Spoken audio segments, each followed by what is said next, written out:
and start directing them in that path, very rarely you're going to meet somebody who got to go to school free, you know, with all of the loan debt that people have amassed over the years. The other thing is, if you got people within your reach that have completed the associate degree from a community college, we got a big donation from the Short Foundation, almost, how much is it, John? That particular one is almost $250,000 to start. So if you're from Cumberland County and you have an associate's degree, Mr. Short used to be a gentleman in this community, never finished high school, left his entire $10 million fortune to the Cumberland Community Foundation. FSU, Methodist, and FTC split it. FSU got 60% of the proceeds. The other two schools got split to 20%. So I'm telling you, we have money for those young folk. And then thirdly, if you have a kid who's an academic star, we can also finance their education all the way from the freshman year to the PhD, because the McLean Foundation in this community funds our Honors and Global Scholars Program. All of this is new money that is directed towards young people in this community. So we don't want to have that money sit there and, you know, if you're a good fundraiser, you got to get the money away. Of course, we got to raise it, which is very, very hard. Still a bad economy. We have all of these barriers, but we have been blessed. And we know that at FSU. We don't take that for granted. But if we're blessed, then we need to bless these young folk in this community and provide this vehicle for them so they will know that there's the next step for them, and it's right at their back door. Mm-hmm. The other thing I would say, and I'll sit down because I know you have other things to discuss here today, but I wanted you to know that as we move along the next 3 years to raise this balance of $16 million, it takes a coalition. Just like, you know, you can't raise a child out of the village. You can't build a church without a deacon board and a trustee board and ushers and down my choir and 1 or 2 testifiers. We want to pull together this community of what I call forward-thinking people who will no longer sit back and let FSU be even perceived as an inferior institution. I mean, when we had 5 PhDs walk across the stage at the last commencement, it guarantees you that its reputation in FSU is no different than Chapel Hill. It's no different than North Carolina State. It's no different than Appalachian State. It's no different than Winston-Salem State, Greensboro, or A&T. We are a quality offering, and if Fayetteville is to grow, and it is slated to grow, it will ultimately be one of the fastest growing cities in the Southeast United States. By the time they do the right sizing of the military, coupled with all the new industry and the growth of the agribusiness in this state, there are going to be a number of other folk that don't look like us that will continue to transition into this community and will get a greater share of the bounty if we don't prepare our communities. And so the onus is on us. We are identifying resources, but we're doing that with your help. But we need you to continue. There are 4,822 alums from Fayetteville State in this community, mainly Cumberland County. We have only touched a surface there in terms of trying to penetrate, to convince them to give something that FSU gave them. Very few of you all, if you're in here and you went to HBCUs, would even be middle class had it not been for an HBCU. And it's that way all across America for the most part.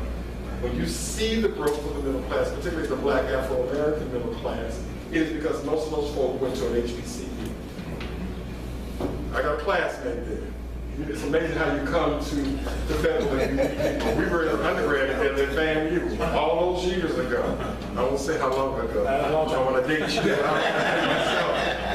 But the fact is, when you believe in education and you believe in growing a community, when you believe in growing a community, people are going to have a different quality of life. When you have a different quality of life, you're going to do what? Change something, make it better.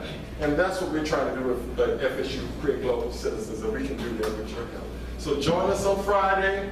Let's give a real shout out to WIDU for the work that they're doing and partnering with us. I'm so proud of my colleague Jeff for putting not only this project in place with them, but clearly from the comments made today, it makes anybody proud to be your associate. But thank you so very much, and we look forward to moving together.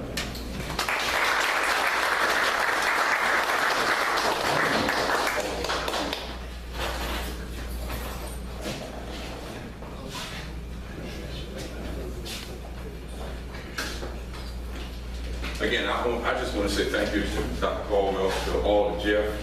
Jeff used to do some other things. Every time I run into him, he's always doing something for the community. So great guy to have on your side. So appreciate you much for what you're doing. Again, to Sandy and Wes for taking this time. You guys don't know the story. Maybe I did tell you, maybe not. Some years ago, I was the program director for WIDU, Fayetteville, North Carolina, and being the program director. Chuck now has that job, I think. I never forget the day that we had this opportunity or this challenge where when you're gospel, you really don't make money. As a matter of fact, the gospel station always on the end. It's the last one to get anything. When you do gospel, you're really the bottom of the totem pole. So this opportunity came about, and I think it was Anheuser-Busch during the Black History, I think it was, years ago. I'm going to get it together. And they sent us a beautiful laid out advertisement that said all about Black history and all. And all they said on the end of it was, brought to you by Anheuser-Busch.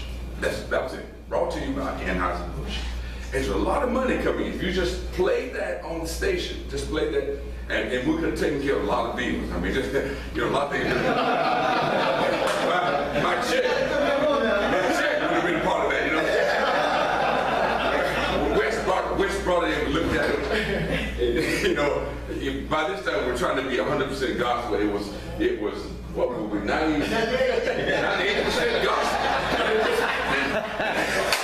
It didn't quite read 98% gospel and 2%. And we were moving to 100% gospel, and that was when that check, that opportunity for that money to come in. And Wes sat there, and she and I Sandy looked at it, and we shook our head. One side we said, maybe we kind of.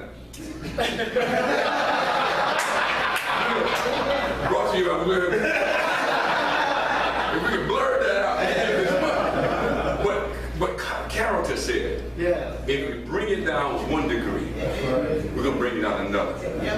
So we made the choice together as a team to say, send it back to them. And we'll do it we'll do it our way without Anheuser-Busch. And years have passed, and guess what? We're still here.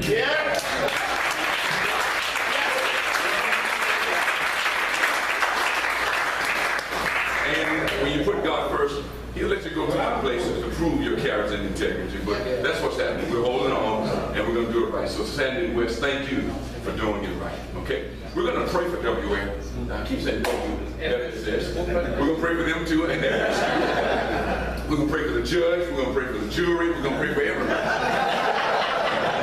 Because we want really for this thing to take off and get to the point that everybody recognizes my $1, my $5 really means something when it's attached to somebody else's $1 and $5, okay? So we're going to stand and pray for them. If you will join us in prayer, kind of like to join in.